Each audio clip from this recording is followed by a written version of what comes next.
Paul, you generally, we saw your reaction on Tuesday night. Generally, you review it and you actually pick up things that you hadn't seen. Has there been any more on the positive side that you've looked at and come away thinking about? I don't. It's one of them where I think I said enough on Tuesday night. If I'm going to be really honest with you, I have reviewed it. I've gone over it. It hasn't changed anything. What it has done since Tuesday night, and when all the dust settles and I calm down and I get a good night's sleep and all that sort of stuff, I know we're doing all right. We're in a good position. We're in a really good position. Probably a better position than I expected to be. Probably in a better position than the club expected to be. So it isn't all doom and gloom. We're in a situation where I'm not going to stop driving standards. I'm not going to suddenly start taking my foot off it and think everything's going to be okay, because that's not what I want and that's not what I expect of the players. But I'm not going to get too down about it now. And my only focus well, I've got to be honest, I didn't watch the game back on the coach on Tuesday night, which I sometimes do. I wasn't in the mood for it. I watched it first thing on Wednesday morning. But once that's gone out of the way and I started watching Walsall, it's not going to change now. Can't do anything about it. All I can do is look at what we're going to do for this weekend, count heads, check how the knocks and things that we picked up on Tuesday night, check how they are, and pick a team hopefully that comes out on Saturday that produces a better performance but gets us back to winning ways. When you're talking about the doom and gloom, it's crazy when you think about we've got 26 goals. I think there's only two or three teams either level or perhaps one who scored more. The position we're in the table, the fact that we've only lost three times, there's only one team who's done better than that in the division. There isn't doom and gloom at all, is it? Not at all. No, we've got a good group here. We've got a good group of players. We've got a good group of staff who all want things right. They all want to do things properly, and they know that we didn't achieve a level of performance that we wanted to on Tuesday night. And I think when I've reflected on things I said, it sounded a bit disrespectful to Harrogate, and I think because of the position that they were in the league, you go there thinking, right, let's get it done properly and let's take 3 points. I'm led to believe that's as well as they've played all season, Harrogate, which is just bloody typical that they do it against us. But I actually thought they weren't bad. I thought they gave us some problems. There was a little bit of a tactical issue which I thought about when it's funny enough, it only came into my head as our players were out on the pitch warming up, and I considered making a change at that point, but I just felt it might have given a little bit of a confusing message to our players, so I didn't do it. I then had to do it during the game. I then had to make another one at half time. So these are all things that I'm learning, and you see different things and you pick up, and I hope the players learn from it as well, and we're able to adapt better the next time it happens to us. Thankfully we came away with a point, because it could quite easily have been nothing. It could easily have been 3 as well if we'd have finished those chances that we had towards the end of the game. There's not loads of problems here. There really isn't. We're in a good state and we're going to get better, hopefully with more players becoming available, and that's what we've just got to keep striving to do. And that thing called character, whatever it is, it was there. Oh yeah, it's been there nearly every game. There's probably only a couple where I could question the character of them. It certainly was there. We certainly looked like a team who believed we could get something out of it. I'm just a little bit disappointed that we had to be 3-2 down to believe that we were going to change and do something about it. We had the chances from set plays, we had the chances from open play where Jack Armour's put a great ball in. We had opportunities that we could have won all three, but won all 3 points. But the big thing for me was that the players kept going, they kept working, they kept wanting to do things properly, and that's a bonus to us, isn't it? Might as well do the injury bit now. We saw Mox's leg this morning that you mentioned on Tuesday night. It's like Nightmare on Elm Street with the stud marks on it. Is he okay? Yeah, he's fine. Yeah. It's just I think I called it a superficial wound when he cracked his head open the other week, but that's just it's a really, there wasn't really any blood that came out of it, so it wasn't deep enough. It's a little scratch. He'll be fine with it. It's a little scratch that's obviously taken about 6 studs down his thigh, but he's okay. He will be available for the weekend. We got a couple who got dead legs in the game who were struggling. Deno's got a little bit of a reaction, which we think is more of a neural issue than a muscular in his calf, so we need to see how he is. Apart from that, I think everybody else has come through and hopefully will be available for selection on Saturday. I said, you see how he is. Is that you sort of ruling Deno out in your head, and will Jack Stretton be back to cover? Well, Jack Stretton will be back in the squad. I'm not ruling Deno out at all. He's having treatment today. We're just looking at looking at what sort of course of treatment is the right thing for him. It's something that's gone on for a few weeks now, because he in the first minute of the Tranmere League game, he felt his calf, but adrenaline got him through over the 90 odd minutes, and then he was sore the next week, and that's why he missed the next game. He was back again because it settled down for Tuesday.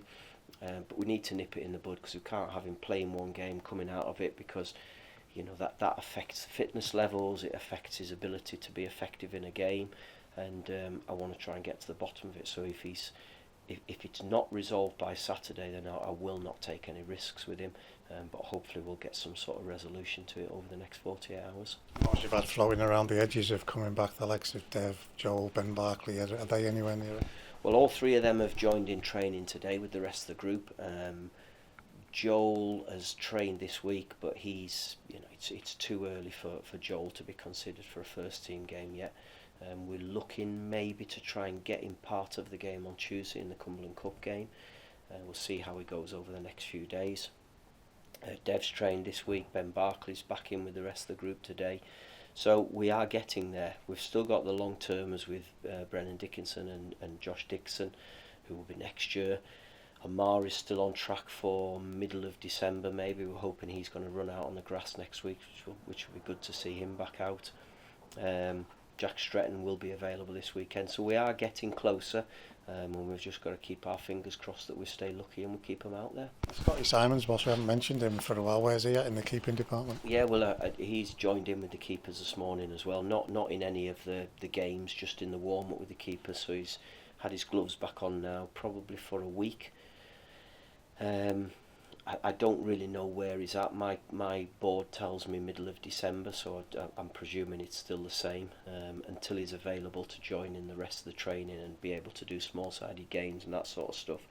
Then I don't look at him as being a possibility to be involved in games. So we'll just see how he goes over the next few weeks. But I see him in the gym working extremely hard and really keen to get himself back out there.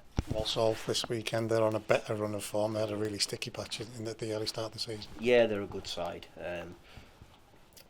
I think these are one of the fancied teams in the league this season. Understandable that they had a slow start to the season. I think they must have made about 15 or 16 new signings in the summer.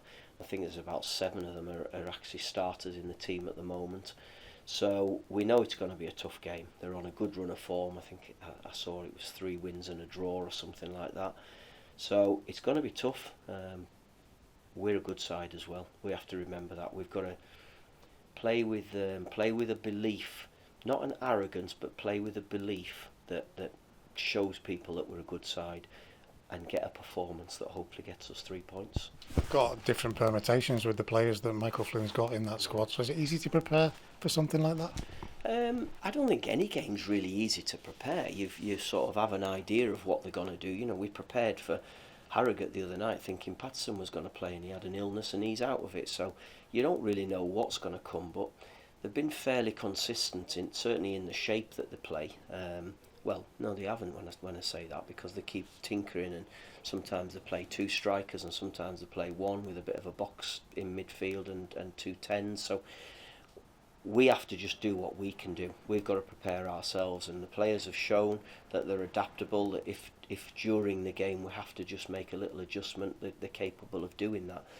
I don't ideally want to have to change personnel to do that during the game, but hopefully we can pick a side and put them out in a shape that puts us front foot, gives us a bit of a bit of momentum to be able to go and get on top of the game and get a result. Never get fed up of mentioning the fans. They've been great here in their numbers at Brunton Park over the FA Cup as well. Yeah. They're great to have behind us. Oh, brilliant, yeah. And they've responded to the players performing as well, which is, you know, the two things go together. With players can't expect fans to come and be all happy and cheerful if we're not doing very well. And the fans are turning up in the numbers and they are backing us. The support that we had towards the end of the game last week was absolutely brilliant.